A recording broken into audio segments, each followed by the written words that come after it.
Bem-vindo ao canal Mundo Industrial. Nesse vídeo nós vamos falar sobre a indústria do petróleo, quem são os principais produtores, a que países pertencem e o Brasil, qual o desempenho do Brasil nesse setor. O petróleo é a fonte de energia mais importante do mundo moderno há mais de 100 anos. Mesmo os governos, sabendo da necessidade de substituição da matriz energética por ser um recurso finito e que a queima de seus derivados é um dos principais poluidores da atmosfera, o líquido fóssil escuro encontrado no subsolo é e será, por muito tempo ainda, a principal fonte de energia do mundo moderno, com cerca de 31% da matriz energética global. O petróleo é comercializado e medido no mercado por barris. Um barril de petróleo contém 159 litros do produto. Para você ter uma ideia, a energia contida num barril de petróleo, transformada em potência elétrica, é equivalente a 1.700 kWh, o que daria para alimentar uma casa média brasileira de 160 kWh por 10 meses e pouco, mais ou menos. Essa mesma energia é equivalente a 1,4 kg de explosivo TNT, energia suficiente para causar destruição completa de alguns automóveis. Logicamente que o petróleo não vai ser queimado bruto para gerar energia, ele vai ser processado e desse refino se obterá produtos como gasolina, óleo combustível, óleo diesel, querosene de aviação, solventes, óleos lubrificantes, asfalto, insumos para a indústria farmacêutica, para a fabricação de plástico, borracha sintética. A gama de produtos que se pode fabricar a partir dos derivados de petróleo é imensa, e isso explica por que esse produto é tão importante. O preço do barril de petróleo Brent, por exemplo, que é uma referência internacional, está sensivelmente atrelado à geopolítica mundial. Qualquer crise política, econômica, tensão em um país com relevância no mercado de petróleo causa uma reação que afeta todo o mercado e indiretamente a economia mundial. O que dizer de uma guerra em que o país envolvido tem extrema relevância nesse mercado? Nesse vídeo nós não vamos nos ater à geopolítica internacional do petróleo, por se tratar de um tema complexo e dinâmico e se alterar a cada crise e conflito internacional. Um breve histórico da geopolítica do petróleo nos últimos 30 anos daria um livro imenso. Só vamos destacar que países com relevância na produção e reservas de petróleo, sozinhos ou associados, têm um certo poder geopolítico e econômico no mundo e usam esse poder o tempo todo. Dito isso, os principais produtores de petróleo do mundo, em se tratando de países, são Estados Unidos, Arábia Saudita, Rússia, Canadá. Nem sempre os maiores produtores detêm as maiores reservas. Em se tratando de reservas provadas, em 2020 temos Venezuela, Arábia Saudita, Canadá, Irã, Iraque. Os principais consumidores são Estados Unidos, China, Índia, Arábia, Rússia. Destaque para os Estados Unidos, que produzem muito, mas consomem mais ainda. Portanto, compram muito e têm uma atividade pujante nesse setor, com dezenas de empresas atuantes, tanto nos Estados Unidos como em outros países. Também temos que destacar a OPEP, Organização dos Países Exportadores de Petróleo, organismo intergovernamental que tem como objetivo a regulamentação da produção e oferta de petróleo no mercado internacional. Os membros da OPEP são responsáveis por 40% da produção mundial de petróleo e de 70% das reservas do mundo. Os principais membros da OPEP são Venezuela, Arábia Saudita, Irã, Iraque, Kuwait. Existe a OPEP+, que é uma versão estendida do grupo, incluindo a Rússia e outros países. O grupo OPEP+, abrange mais de 20 países. Observando a classificação das empresas petrolíferas por valor de mercado em bolsa de valores, não dá para ter uma ideia muito realista do setor, porque algumas empresas de capital fechado e estatais do Oriente Médio, da China, por exemplo, acabam ficando de fora. PW, um site especializado no setor, faz uma classificação mais realista, abrangendo todas as empresas com uma série de critérios técnicos como produção, reservas, capacidade de refino. Nessa lista temos as privadas em preto e as estatais em vermelho. Por aqui dá para ter uma noção de como o setor de petróleo internacional é controlado por governos dos países. E o Brasil? Vamos começar falando da Petrobras, empresa estatal criada por Getúlio Vargas em 1953 com o objetivo de desenvolver a indústria petrolífera nacional. Ao longo dos anos, a Petrobras possuiu um monopólio na produção e exploração de petróleo. Em 1997, no governo Fernando Henrique, é aprovada a Lei 9.478, a Lei do Petróleo. Com essa lei, a Petrobras tem o seu monopólio quebrado em toda a cadeia produtiva, com a intenção de permitir a entrada de empresas privadas no setor e aumentar investimentos em produção mediante contratos de concessão. A mesma lei permite que a Petrobras abra o seu capital, e no mesmo ano a Petrobras vende papéis na Bolsa de Valores brasileira. Em 2000, a Petrobras volta ao mercado e realiza nova capitalização, dessa vez na Bolsa de Nova York, abrindo o capital da empresa para investidores estrangeiros. A partir dos anos 2000, começam as rodadas de concessões de blocos de exploração, permitindo a entrada de empresas privadas no setor de exploração e produção. Entre elas destacam-se BP, Shell, Texaco. Em 2007, já durante o governo Lula, é descoberto o pré-sal pela Petrobras, com estimativas de dobrar e até triplicar as reservas de petróleo do país, além de ser um petróleo de boa qualidade para o refino. Com essas novas descobertas, era preciso revisar os modelos de concessão, e em 2010 é aprovada a nova legislação de concessão e partilha do petróleo no Brasil. Em 2010, o governo Lula vai ao mercado e promove uma das maiores capitalizações da história. Mas na prática, além da emissão de papéis na Bolsa de Nova York, se viu um aumento na participação do capital estatal na Petrobras. A partir de 2013, começam as rodadas de concessões de blocos de exploração do pré-sal, 2 a 3 rodadas por ano, e vem seguindo até os dias de hoje. Produção. Consultando uma lista de produção de petróleo por operadoras, percebe-se que a Petrobras tem 93% da participação na produção de petróleo no Brasil. Olhando esses números, pode parecer que a Petrobras tem total domínio no setor, mas nos próximos anos a tendência é diminuir a participação da Petrobras no setor, porque, como dissemos, desde 2013 vem tendo rodadas de concessões de blocos exploratórios. E tem-se observado um aumento significativo nas concessões para empresas privadas estrangeiras. E esses investimentos demoram até 10 anos para começar a aparecer os resultados. Lembrando que em 2017 a Petrobras deixa de ter a preferência de operação de pelo menos 30% dos blocos ofertados nos leilões. A tendência nos próximos anos é um aumento significativo na participação privada estrangeira no setor de exploração e produção. Refino.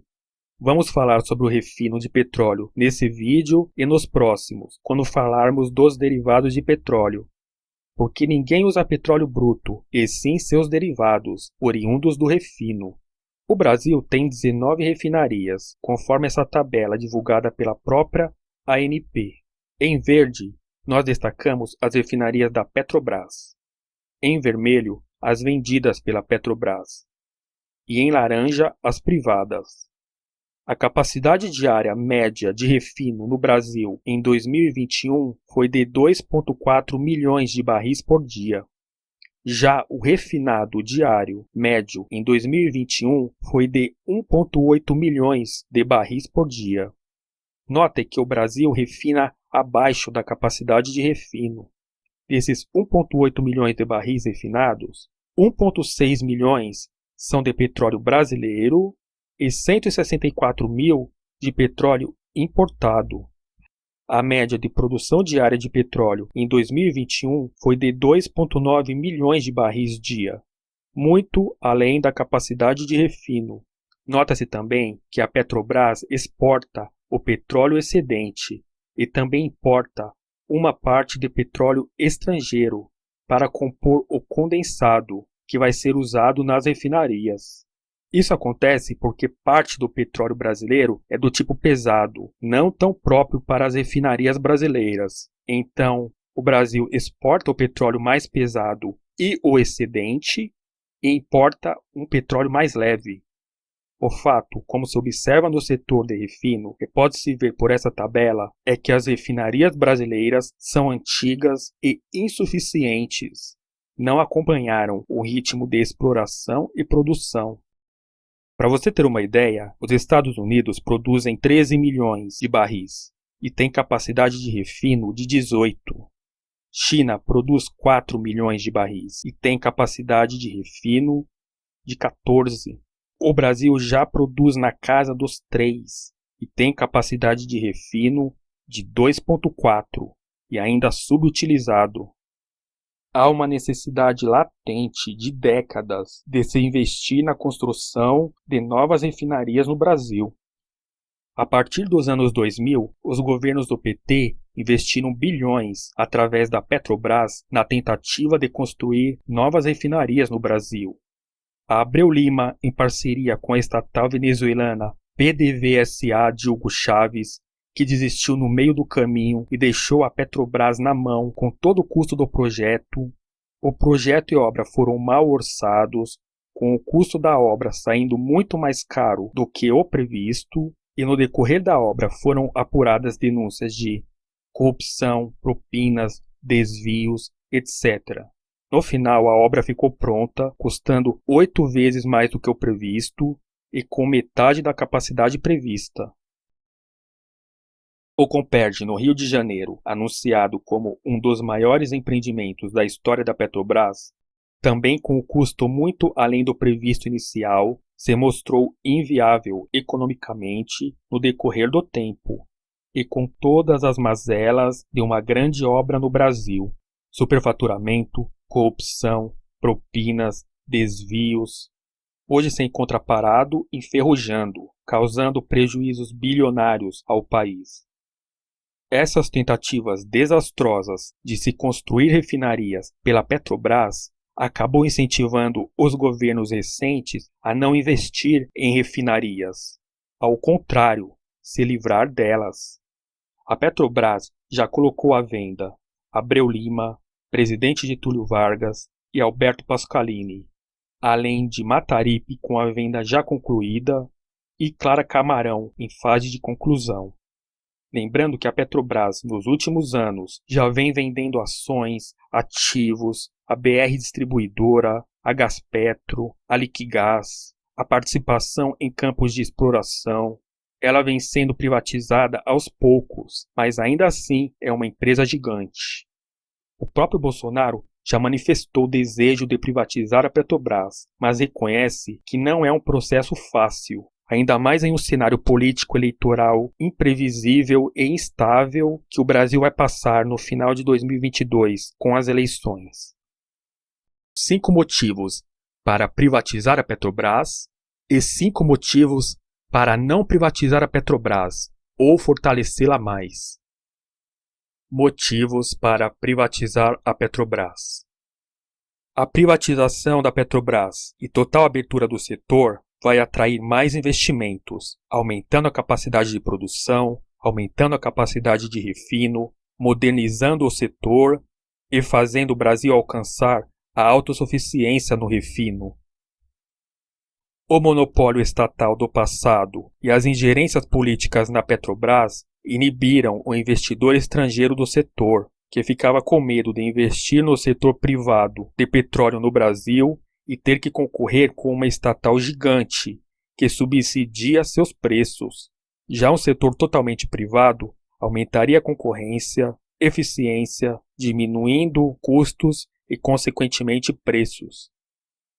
Com o aumento da produção e refino privados, aumentaria também o pagamento de royalties e impostos, impactando na arrecadação dos governos. E essa arrecadação poderia ser revertida para a sociedade, com investimentos em saúde e educação, por exemplo. A Petrobras privada não estaria sujeita à interferência política, diminuindo corrupção e aumentando eficiência. A venda da Petrobras arrecadaria centenas de bilhões de reais em valores, e esse montante poderia ser reinvestido na sociedade, em saúde, educação, saneamento, infraestrutura, reinvestir no país e no cidadão, para projetos futuros. Motivos para não privatizar a Petrobras, e sim fortalecê-la.